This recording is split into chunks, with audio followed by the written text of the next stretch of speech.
Hi everyone and welcome to another video of CS202. Today's topic is going to be composition. So before I start talking about this, let's go ahead and review inheritance, since composition is going to be another way to approach what inheritance tries to solve, but inheritance doesn't quite do it for certain things. So we kind of have to make sure we remember what inheritance is. So when we're talking about inheritance, I think we can use this picture.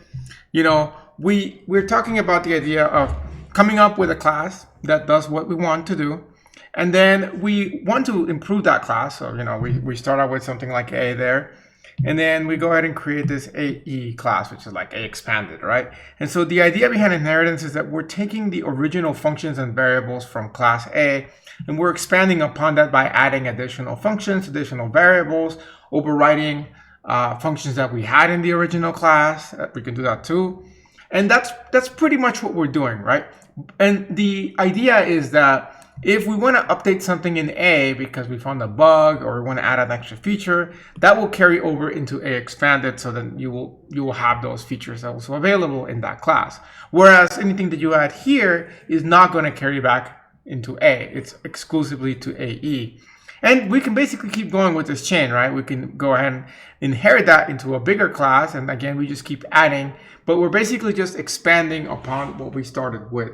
We're not really mixing things, right? We can do multiple inheritance, which I said is kind of risky and some languages don't allow it, where you're basically inheriting from multiple classes. And that means that you're getting all the functions and all the variables from both classes that you're inheriting from, or from 20 classes if you're doing some massive multiple inheritance, right? The issues with this is that if two classes contain the same variable names, you have some naming issues that you have to handle with scoping resolution operator. And also, if you end up with something like the diamond problem, then you could potentially end up inheriting two instances of the same class that live within you, which means you have literally like double. If a class has 10 variables and you inherit two copies of it, you got 20 variables, basically a duplicate of each variable, which is probably really bad and poor coding in a way.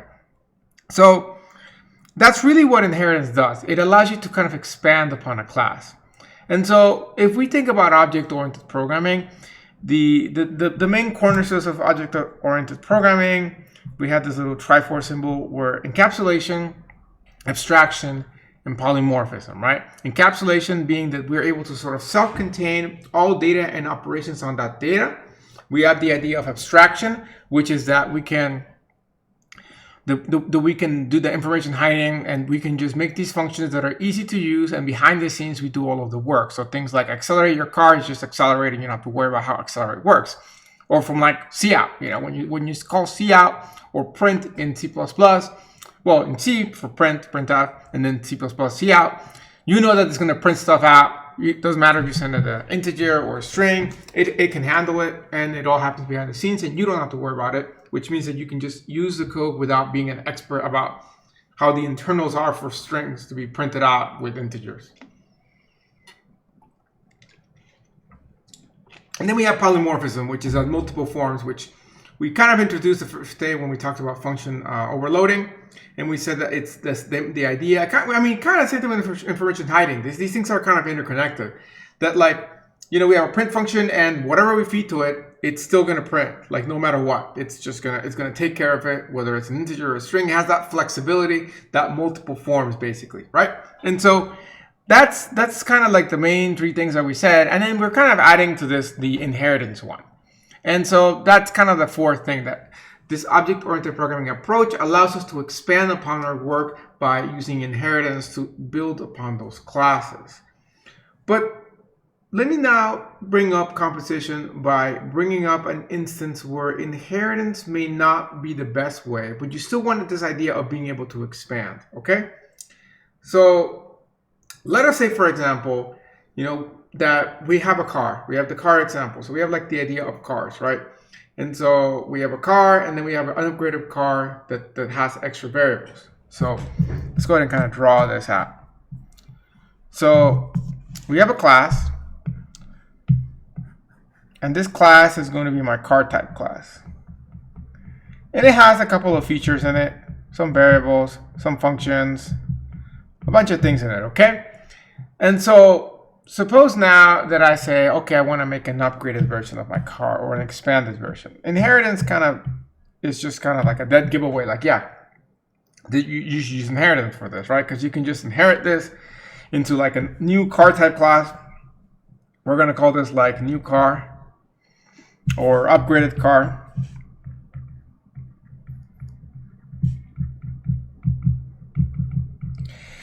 And it contains everything from car type plus a couple of extra features that we have, like some variables, some additional functions, maybe a couple of overridden functions, like if you have some sort of print functions you typically override.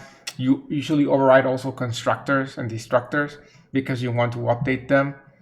I should show you an example of how to use how to call the parent constructor from a derived class. So we'll do that too in a little bit because I didn't show that last time.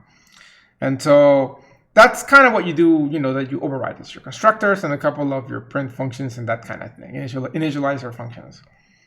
Okay, so, what if I said, okay, I would like you to make a class. And this is going to be a new class and it's going to be called like parking lot, okay?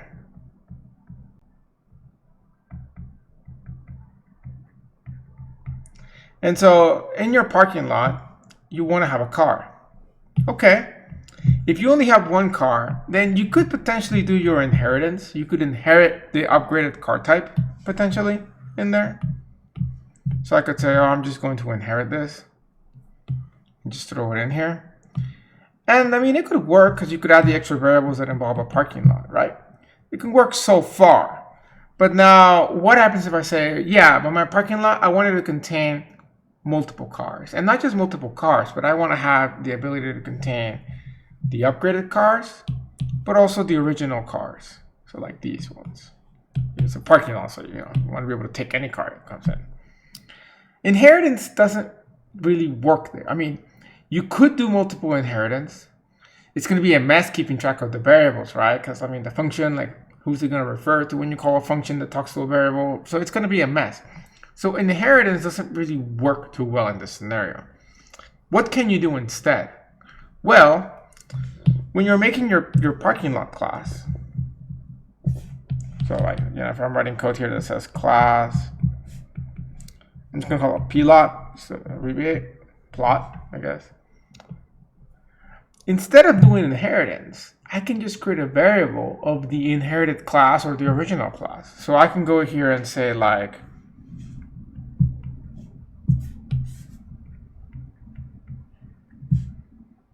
upgraded car type, and I'm just gonna call it car 1 or car A, doesn't matter, whatever. And I could then also, maybe if I want to have a car type, I could do the same thing. I could say car type, I could say car B. I could even make an array of these potentially, right? Let's make an array of car types. We haven't learned dynamic allocation, so I have to kind of decide at compile time how big I want to make these arrays. But later on, when we do that in the next video, or we start learning it in the next video, but it'll take a couple of videos, you'll be able to know how to make these variables. So like you really have a truly flexible parking lot that can accept any amount of cars. But I mean, actually in this case, a parking lot usually has a fixed amount of spaces. So yeah, this actually kind of works more for a fixed size argument. But yeah, just think about it like if you're doing an array. So if you do an array of like integers, you say like int a 5, right? And this means that you have an integer called a with 5 spots, 0 through 4, right? So you kind of do the same logic here. You have your type, you have the identifier, which I'm going to show like row 1. And then I don't want to use numbers to confuse people, so maybe I'll call it row A. And then it's going to have 10 slots. So you can do something like that, and so on, right? You could also have not just, classes there like objects, but you could also potentially have like other variables like int capacity or int actually usage, maybe like the amount of cars that are already in the parking lot. You could also have another integer that keeps the max space. You could have there like the year it was built or the name of it, a string that codes the name. some money system to see how much money they've made and they charge for parking. You could have a lot of things in there. You could have functions that do all these in and out for these variables, right? You could have functions to park a car, remove a car, eventually, whatever that really means, which would make more sense once we get pointers. But yeah, you could have all of these things in there that you could play with. But the big thing that I want to get to here is that you can create objects of classes that you've made inside of other classes. So this is like class inception in a way. So I actually have here 10 cars, and then 1 car here, and then of course I have upgraded car here, right? So these are all going to be objects of different classes that you put in there. And so, you know, this is another way that you could potentially do like your expansion of your original classes. This is what's known, however, more as composition or aggregation. And so it's a different way of sort of building upon a class. Now let's kind of think how we could do the upgraded class if we were just using composition like this. Well, in theory, I could just create a class called upgraded car type.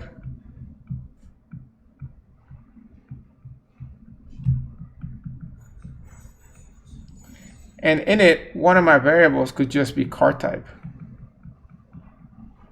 And just call it like car. And then any extra functions and variables that I had normally inherited, I could do this way.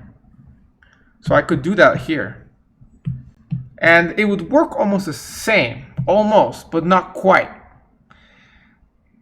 What would be the differences? Well, if I'm trying to access, let's say that the car type has a variable called speed, okay, like a speed that keeps the speed of this car, int speed, okay? If I'm doing it with inheritance, and I'm making an object of car type, which is called car A, if I'm trying to access the speed of that car, all I have to do is say car A dot speed, or call the function get speed from car A. So like maybe there's a function called get speed. So that would be just dot get speed, right? It's a very kind of obvious and clean way of doing it. With composition though, if we have a class, you know, if we create an object of the class parking lot, and that parking lot is called P1. Actually, wait, no, sorry, ignore that. If we're doing a composition version of the car instead of inheritance version, so like what I showed you here. In that case, once I make an object, you know, let's say we also call it car A, so it will still be car A. But instead of saying get speed, you would have to call the internal variable here, car. So it would be car A dot car dot get speed. So you have this sort of extra code that you have to write to get inside. Because with inheritance, you inherit the code and it's like right there as if it was part of that actual class. Whereas with composition, you're sort of throwing the code in there. And to access it, you have to access first inside of your local class, and then access a variable from that, which just happens to be another class that's in there, an object, and then actually access the member function in it. So that's why you see car A dot car dot get speed. Let's make a simpler example of that just to make sure that we're on the same page. Suppose we have a class A and it has an int x in it, and let's just imagine it's public for now. All right, so now let's make a class B that inherits publicly from A. Again, I'm not gonna put the word public, so I'm trying to get it fast, but just imagine it's there. It has an int y in it, okay? And finally, let's make a class C.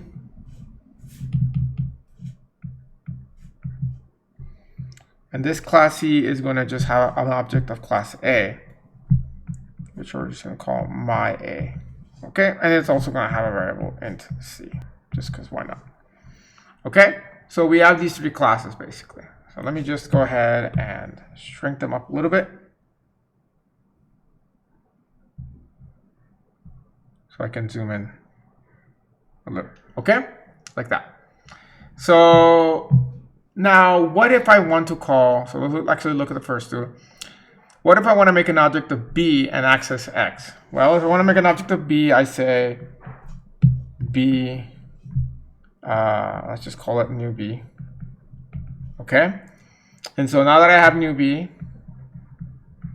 if I want to access X and it's public, you know, so imagine again I have the word public in all of these like this, and same here, there's a word public in there, in here. then all I have to do is new b dot x, right? I can also access the y from b itself by saying new b dot y. So it's almost as if b is the same class as a, which it is because you inherit it, right? But like it makes it look like b is the one class that you have, and that's all the system.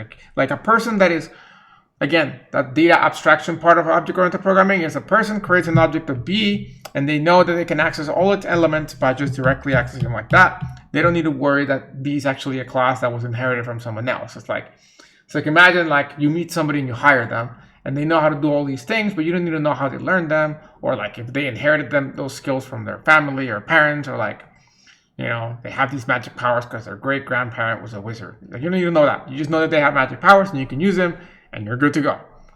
So that's the nice thing about that. Okay, let's look at class C now. So let's make an object of C. Let's call that one new C. Make sure this is literally one word, otherwise I'm going to run into issues with the operator new, which we'll learn next class. But yeah, from there, if I would like to access variable z from that, that's no problem. I just do .z because that's local variable there, so that's okay.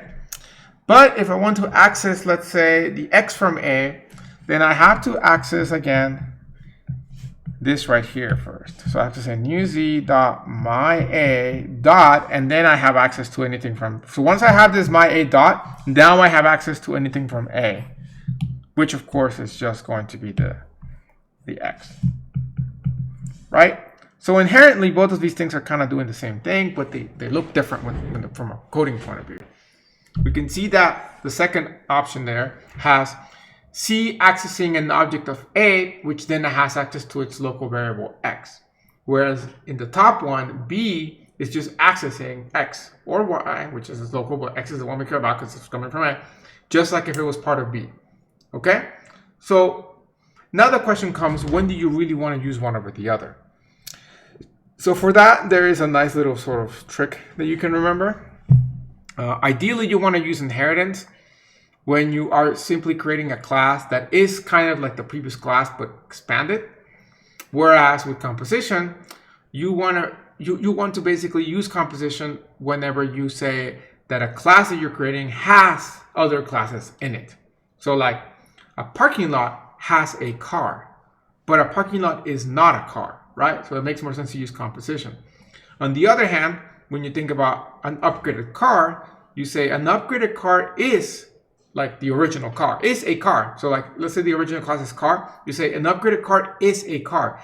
It's not like the upgraded car has like a car, where so like it has the original car plus more features. It doesn't quite make sense even when you're speaking it, right?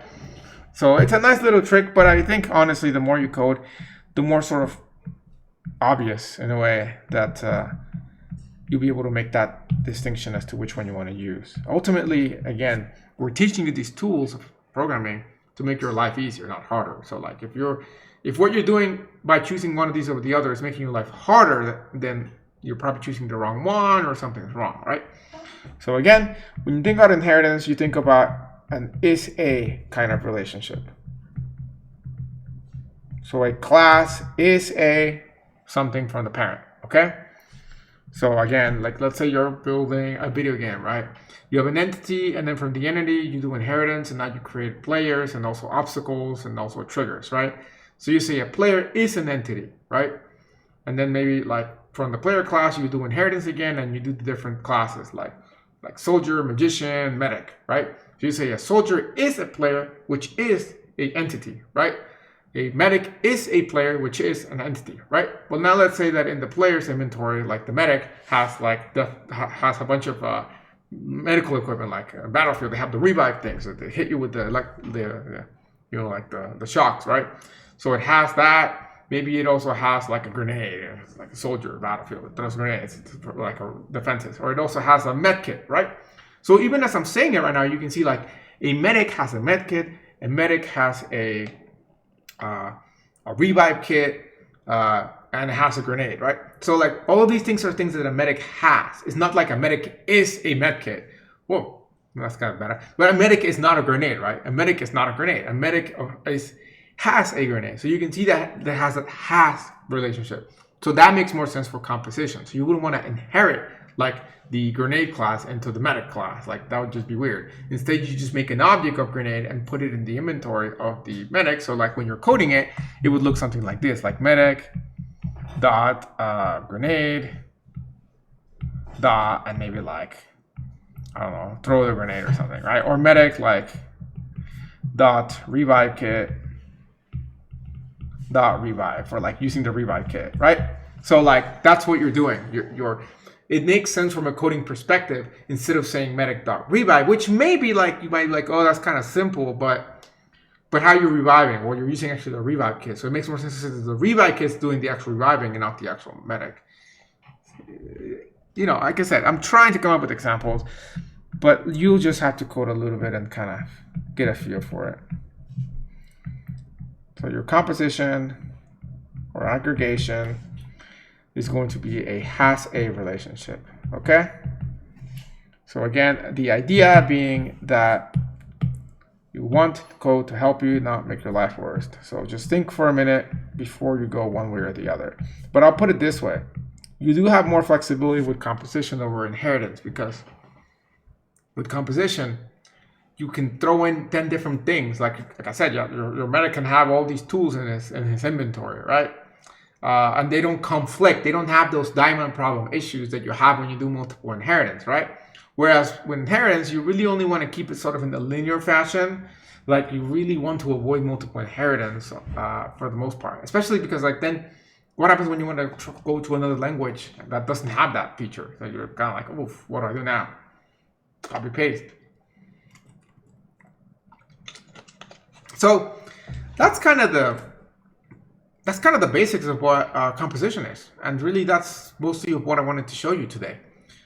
We pretty much done in 22 minutes, so for the rest of the time, I'm going to go ahead and write a couple of examples with composition, and also, like I said, I did want to bring up inheritance again, just to show you how you access classes from a parent. Because I think that's kind of important, and it's good to see an example of that. So you'll see what I'm talking about with that. Yeah, so let's switch over to this. So what do we have here? This is what we did last time. So we can actually, we can modify this example just to show you what I'm talking about with the classes. So before I show you composition, I want to bring up an important point, and that is when you do inheritance, like I said, you're going to be adding variables, you're going to be adding functions, and you're probably going to be overloading some functions, or overriding. Well, you could overload, I suppose, but more likely you're going to be overriding some functions. And those functions that you override are typically things like your prints, some sort of meta things. So like, for example, going back to the car example, you might override the accelerate, because now you're not just keeping track of like the speed, but maybe the accelerate is also like something to do with the brake. So like you have to modify the function in one way or another. And so that would be a reason to override that function. But more importantly, you're in general also probably going to end up having to modify or override your constructors and destructors. Particularly, I say override, but really you're going to have to create new constructors for the derived class, so that it works properly. But you want to be able to use the constructors that you have for the parent class and be able to reference them as needed be. So let's show you that, because a lot of people struggle with that if they don't see an example in class. I've noticed over the course of several semesters. So what am I saying with that? Well, right now this just has default constructors, aka no constructor, that we can see here. So let's go ahead and actually make a custom constructor for class A. In fact, we're gonna two birds with one stone kind of thing. We're gonna make a default constructor, but it's also gonna have a default parameter, which is good that I'm showing you, because you might see that in some of the assignments. And if you don't remember default parameters, I don't know if I showed them earlier this semester, so I might as well show you an example of that. So we're gonna have a default parameter. We're just gonna call it x, I guess, because it's going to set the x from here. And what I'm saying by default parameter is that if no value is passed for x, it's going to default to 0. Okay, so now we know that we can use our colon, and then we can just go ahead and do this to initialize like our value x, right? So now this x is being initialized from here. Once we do that, we have the body of the constructor, which nothing is happening. But for now, I'm actually just going to go ahead and add a cout statement. Just cout a constructor, because I want to show you the order these constructors run in. So that actually will come in useful. Okay, again, I'm doing everything compressed because of space. I want to make sure I'm sure as much code as possible, but still make it big enough to read. Okay, so we got a nice little constructor there. If we just create an object of A like it is now, it's going to set X to 0. If we were to create an object of A, but like pass a value in, then it wouldn't have 0. So I'm saying I could do like an we'll call it A2 because there's already an A there. And I could pass in 10. And if I then say cout A2.x, you will see that this will contain a 10 right here. Okay. Also, you can see the constructor being called. So, all right, we could do the same thing with B, but let's skip that for a minute and let's just go to C. Okay. So going to C. Oh, actually, this was the example where we had two variables named the same with multiple inheritance. Nasty, nasty, but we don't need to worry about that. In fact, we could probably just delete that for now, just to not confuse. So yeah, let's get rid of B. Okay. And then we can get rid of that. Get rid of this. Make it like that. Yeah, we'll be good like that, okay? All right. So why are we getting 3 constructors?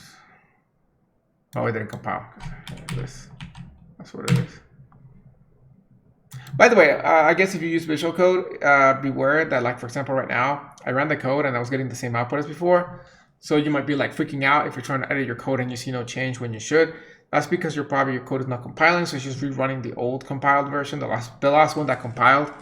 So that's why you see the same output. So just, you know, beware of that. That way you don't accidentally do that, and then you're like changing code and you're like, why is my code not updating? Like, it's not updating, and like we've all been there at least once. So, and if you haven't, you will be. You will be. Okay.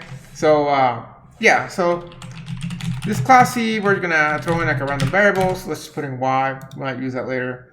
And so more importantly, I want to run a constructor for this. So I have a default constructor right now. So actually, good point. Let's leave it be like this. If I make an object of C, so if I say like C1 here, what do you think is going to be when I say C1.x? What is that going to contain? Is that going to contain 0, or is it going to contain another value? Well, I guess I'll let you think for a minute while I type. It's going to contain whatever the default parameter is, because in this case, when you're doing inheritance, class C is going to contain everything from class A, right? The constructor has to run, because constructors always run. At least one constructor is going to always run when you make an object. That's like required by C++. And so because you're not passing any parameters to that constructor technically for C, then A is not getting any parameters either, which means that it's going to run the default one, which means X is going to be set to 0. Okay, now let's put it to the test and see if I'm correct or not. You can see here, we get a 0. I know it looks like a 10, but it's because it's C1. But if I put a little colon there, then it'll look a little bit better. Okay, you can see that. And you can see that the A constructor is being called, right? Very cool. All right, in fact, let's take it another level, right? Let's make it, again, we have a default constructor. We're going to kind of customize the default constructor just to say C constructor so that we can see the C constructor and see when it's being run. So this is actually really interesting. Like what is the order that this is going to print out? Is it going to be first A and then C, or is it going to be first C and then A? So for a second, let's comment out this and just leave that. So we only get the print statements that are coming from C. So place your bet. Are you going to get A first, or are you going to get C first? Okay, and I think you'll be a little bit surprised. Were you surprised that you got an A and a C? Well, you might be like, nah, because A is the parent, so like the parent should be born before the inheritance happens. Okay, well, let's, but is it really running like that? Well, it actually turns out that even though A is being printed first, technically speaking, part of the constructor from C is being printed first, okay? Let me show you. So let's go ahead and initialize the y here by saying y gets 10. Okay, so it always gets 10. In fact, actually, we can make it a default parameter. Int y gets 10, and so now we can just say y gets y. Okay, so at this time, you know, I'm going to go ahead and run it with a debugger so that it's easier to keep track of things. And I'm actually going to, now I actually do want to put this like this because I think it'll be easier to look at the debugger that way. And similarly here, actually, that one might be useful too. Okay, so let's actually run it with a debugger because this is really interesting to watch. Okay, so hello debugger. We have our local variable C1. Oh, did I already declare an object as a class? Oh, it might have. Hold on. Just so that we can run it. Let me try that again. Okay, so let's run it. Oh no, it was just playing with me, I guess. Okay, all right. So we're going to go ahead and just run this line by line. Okay, so we get C1. So the moment we see C1, we enter the creation of the class for C1. Notice now that we're actually in the C constructor. So technically speaking, we're in the C constructor. So even though you saw the A constructor, you might have, you know, for those of you that, as you were watching that, thought, oh, it's going to be the C1 first and then the A. Technically speaking, yes, as you can see now, you are correct. But printing wise, you are going to get the A first because that part will run first. So both parties were right in the way, I suppose, right? It should be that. Now that would be a tricky question to ask in the test. Kind of mean though. But yeah, so as you can see here, first we're entering the C. Now when the C runs, we have the default parameter and we also have these initializers, okay? So what's happening is these initializers are going to run in a row. So first you're going to see this thing and then you're going to potentially see anything afterwards. Now right now, in here, even though it's not there, technically hidden is a call to the A constructor. Now in this case, I'm not actually sure if it's going to run this one first or if it's going to run the A constructor first, but we'll see that when this Y changes. So, bam, it didn't change. Well, actually no, because we can't see it. I should have put a watch on that variable here. But here, let's rerun it so we can see that happen live. Okay, so I haven't done a watch in a while, but I forgot how to do it.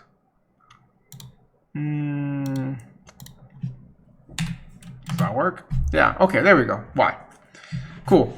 All right, so if I go down, bar created, unable to create variable object. Okay, so very cool. I can't see that, but okay. We'll find out in a little bit. So as you can see here, now the A is being called. So we had a little bit of the C constructor run, and then they called the A constructor. Okay, and I'll do something in a little bit that'll make it easier to see. But now this is going to run. So you'll see this X gets changed to 0. So this gets changed. So it runs anything up the initializer list is being run first. So when a constructor gets called, the default parameters get assigned if needed be, if there's no parameters passed in. And then the initializers run, so that's the second step. And then after all the initializers are done, then the body of the constructor runs. That's why when the C constructor runs, you get the default parameters from C first. The initializers from C are running, in which one of those is actually the A constructor. So that's why that pauses, and then it goes out into this scope here and starts running this constructor. Okay? Because if this was also a class that had here another, like, you know, if this was an inherited class and had a parent, then that is the time when this constructor of that parent would run. Then we get the body of this, so we can see that C constructor, or sorry, A constructor gets printed. And then we go back here and you can see that Y was already set to 10. And then the body is going to run, okay? And then, well, I pressed the escape, but yeah, that's pretty much it, okay? So let's make that a little bit more explicit by putting a comma and manually calling the constructor here, like that. Okay, why did I do that? Because I think it'll be easier to see. I hope so. So I'm also even going to put it like this so we can see. I don't know if this will work, but we'll try it out. Okay, we'll see what happens here. It's all in the name of science. All right. Okay, so we got our C. Ooh, okay, so there we go. Yeah, I liked it. I like that. I like that. Made me happy, made me smile. So basically, we ran the C part. So you saw this initialization happen for this. And then from there, and you can see this here, like that. Yeah, okay. So you can see that the Y here, which I think this Y is actually the parameter here, is set to 10. So this initialization of this Y, in fact here, to make that a little more obvious, let's just change this variable name. Let's call this YY, just to make sure. All right, and let's make this YY. So you can see that that is set. Okay, so bam. You can see YY is set to 10. But if we go to this, the Y is still set to this number, okay? So it's actually skipping it. It's well, it looks like it's skipping it, but it's really tricky to see that. But let's click this one more time and see. If I use a pointer, I could reference and see what was happening there. But it's hard. It doesn't tell me because it's looking at the local variables from there. Because it goes out of scope, it's not remembering. Darn it. I want to see what happens to the other Y, if it got set first or not. But you can see that at least this got set. And then potentially this got set or this got called first. I still want to argue that maybe this is being set in the order because the order that we gave it versus like the other way around. But I'm not 100% sure. Maybe that's undefined behavior. What could I do to figure that out? I don't think with the initializer list I can call a function of that object. So I couldn't do that. But what I can do for the ordering is, yeah, I could do that. I could do multiple inheritance and then just see which one gets called first. So yeah, we'll do that in a little bit just to see if that works. Okay. But anyways, as you can see, this gets called and then you run this, blah, blah, blah. Going back here, Y is already set. So that's why I'm not 100% sure. But yeah, okay. So let's just go ahead and do that really fast because I am actually curious. So let's just make another class. We'll call this class B. Class B is just going to have a constructor that says cout B constructor. Okay, and then really nothing else. Well, maybe we should add the word public in there so it compiles. Always make your constructors public, you know, unless you want problems. Okay, so now let's go ahead and do that public inheritance here, public B. And let's put it out of order like that, because that'll even tell us more if it's following the order of this, or of this, or if it's just RNG, okay? So I like that. I like it like that. Let's try it again. Let's see what happens. Okay. So we're going to see. We can see right now that Y is uninitialized. And by the way, this is a reminder of why you should initialize your variables. You can see right there, there's garbage in those variables, right? If you don't initialize your variables in your constructor or just initialization in general, you're playing with fire because you may get a 0 because you might get lucky because the compiler is helping you out, or just, you know, when you're executing your program, the OS is helping you out. But that's not OS. That might not be what code grade does or what other people do. So, you know, don't rely on others initializing your stuff for you. So, yeah. Okay. So, all right, moving on. Bam. Okay. Ooh, yeah. I like that. I like that. That made me happy. Okay. So right there, we initialize this Y to 10.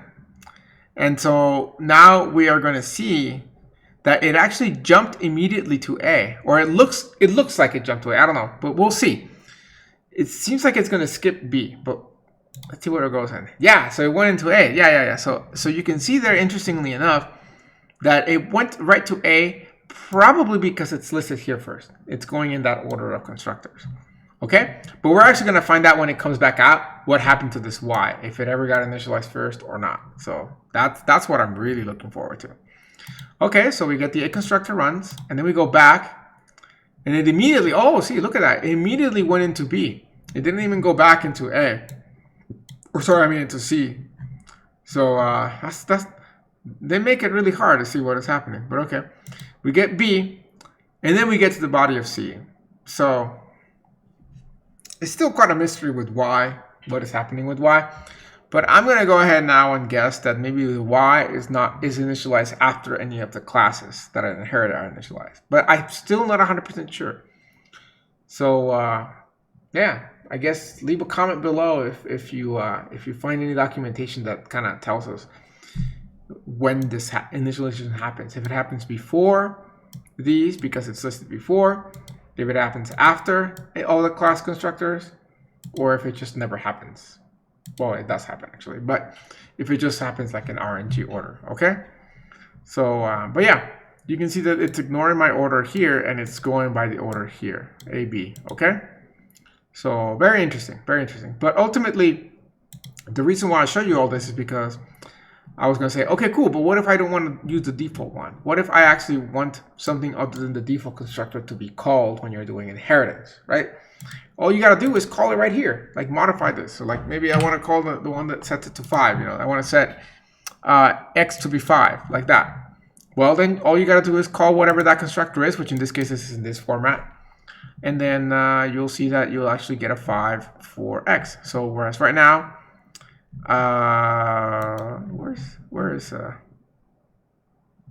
my cout C1 in here? I don't see it. That's weird. Okay. Oh, I guess because I keep stopping the debugger before it finishes. But you can see right now it says 5, whereas before it said 0. See that? So now you know how to call a non-default constructor. Very important to know that, because when you're doing inheritance, a lot of the times you don't use a default constructor. Like most of the time when you're doing a class in general, you don't have a default. I mean, you have a default constructor, but you don't use it a lot.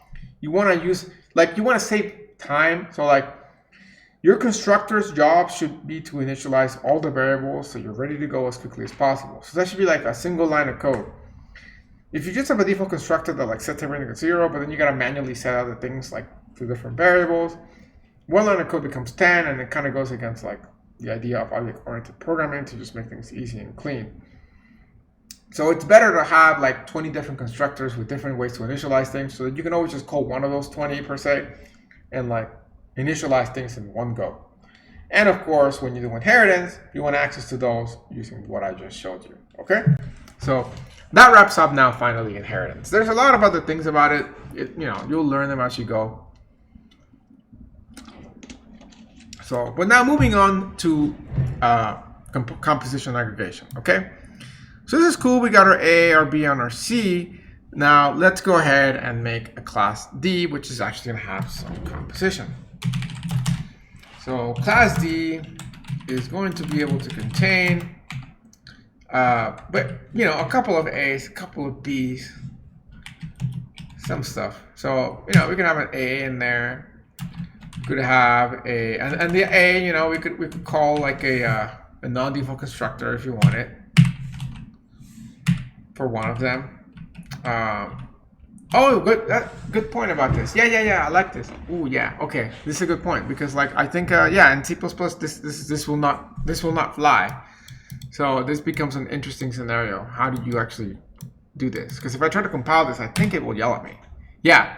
So let's actually look at this error. Okay. So this is the first thing you're going to run into with composition. I just show you how to solve this issue with inheritance, where you want to create an object with a non-default constructor. But what happens if you want to do the same thing in composition, right? So as you can see, what I'm trying to do here is I'm trying to create an object A, and I want to call a specific constructor that's going to initialize the variable X, right? This one. And so you can see there that it's not going to compile. Let's actually look at the error in the terminal.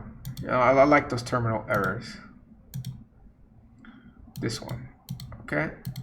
So background. I don't remember where that was from. That was coding. What's that coding there? We'll talk about background when we talk about memory. But yeah, okay. So let's go ahead and say g++ main.cpp. Yeah, okay. So look at this. expected identifier before numeric constant, semicolon. Expected comma or dot dot dot before numeric constant. So you can see there that's not quite like a very descriptive name to what's happening. So that's why I want to show you that, so that you know if you get this error that it's, don't panic. It's probably because you're trying to call a constructor when you're declaring the class like this. And so that will not fly. You have to just do it like that. Like if you're just, which then you run into a situation like, oh, but that's not the default constructor per se. Why is that still showing a semicolon? I mean, there's no error now. There, it went away now. Okay, but yeah, so that's an issue. So you're like, well, but like, what if I don't want to call the default constructor? What if I wanted to initialize it? What do I do? How do I do it? When do I do it? Okay, so there's a lot of things that you could try to do. Obviously, when we learn about dynamic allocation, some of these things will change, and that will solve its issue because you can just create a pointer and you call new on it, then you'll be good. So we'll revisit this issue. But let's try to see if we can use our initializer list and see if we can get away with it.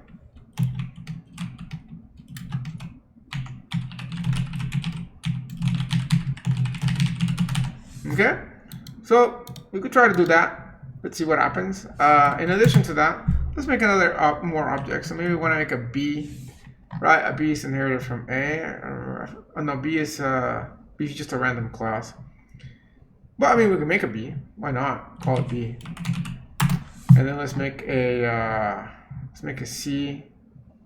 Let's make an array of C's. Why not? So we're gonna do C. We're gonna RC or something, and just call it 10. 10 spots. Okay, so, and we're going to try to initialize that. We're going to try to, yeah, actually in here we can already, since initializer list already ran, let's try to see out A1 and see what happened, if it worked. A1, and on the other hand, let's try to see out something that's not initialized, like B. At this point, so B will be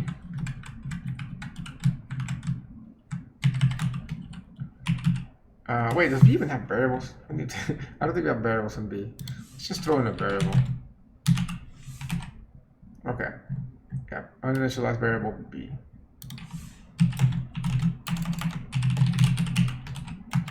Okay, and then let's not do anything with C for now, with the C objects. Okay. So let's run this. Oh wait, another compile. What did I do here? See out. Oh, well yeah, a1.x. That's what I'm going to say. And then is that it? We're good. Yeah, we're good. Okay. So let's actually make an object of D so we can see what happens. So for now, comment out the C stuff, and let's just make a D. Okay. So I can put a breaking point so we can kind of explore it. So we go into D, so we see we're hitting the constructor. We got our variable watch, and you'll see what happens here when we see the next line. So bam, we get that A. So A is running. We construct an object of A. Now we're constructing an object of B, and now we're constructing an object of C, which requires an object of A and an object of B per object of C. So it's going to run 5 times, right? Or 10 times, because we made a, oh gosh, we made a 10. Okay, so that might take a while. We'll have to skip this in a second. So you can see there, it's running an object of A, running an object of B, and then going back to C. So basically, every time it makes an object of C, remember, because of inheritance, it has an A and a B in it, so it's running those constructors. So that's why it's going a couple of times. So let's speed it up by putting another breakpoint here, and then just using the continue button so that we keep hitting it. So now we're at 4, 5, 6, 7, 8, 9. Okay, so the rest by hand. So now it should be the last time we hit a C. So we go to A1 last time, and then we go to B1 last time, and I think we should be done now. Bam, done. Okay, so we created the C, which is massive. In fact, we probably see it around here. You can see, you know, it's got all the slots, and each one's got an A and a B base to it, which you can see the variable contents. Notice that the B ones are all uninitialized, right? All the B's inside of the C's are initialized. So already that kind of gives it away, right? And we can see that all of these are initialized with the X of 5 because C is calling the constructor for A with a value of 5, so it's initializing that X to 5. So that's pretty cool.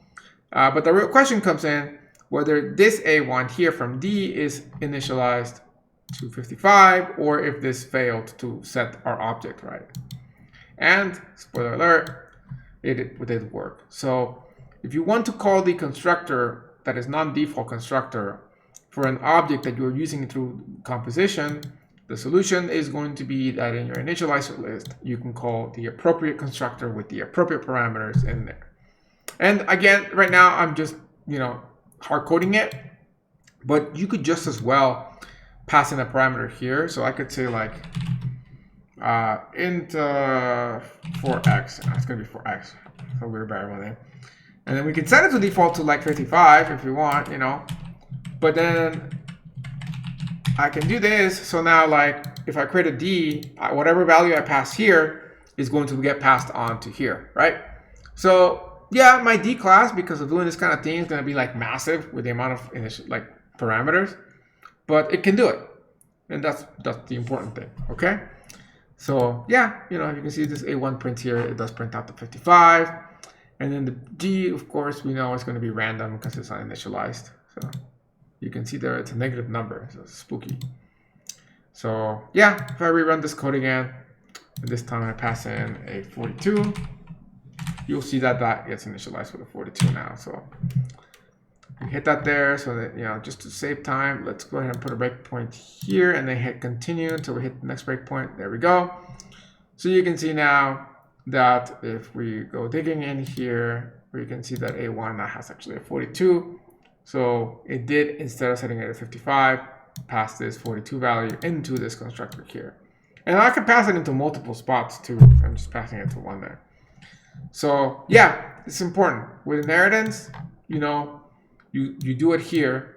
And technically also with composition, but the important, you know, remember, you don't try to call a constructor here, right? So like, you know, it's cool that C++11 added the capabilities of doing things like this, where you can just initialize things like that, but there's a limit to it because you can't really initialize like actual classes that way because you can't put parentheses.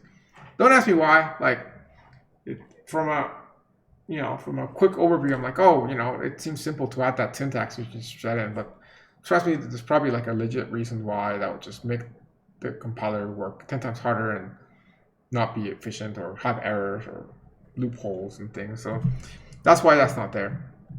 And so you have to actually do it through the initialization list, as you can see by what I showed you. Okay, so that's it. That is all there is about inheritance and composition that I want to show you. You will get an assignment, so you get to practice on it. And this is something that is really going to be kind of recurring throughout the entire course. So this isn't like the last time you get to use these things. In fact, I'm pretty sure that literally pretty much every assignment from here on will probably contain, well, classes for sure. Maybe the recursion one won't, but it might. And then if you have classes, you more than likely will have some degree of inheritance and some degree of composition being used. You know, one of the last assignments is on 202 is typically a linked list class assignment, and that has composition in it. So yeah, and you do use a non-default initialization, although you also have your default constructor for that.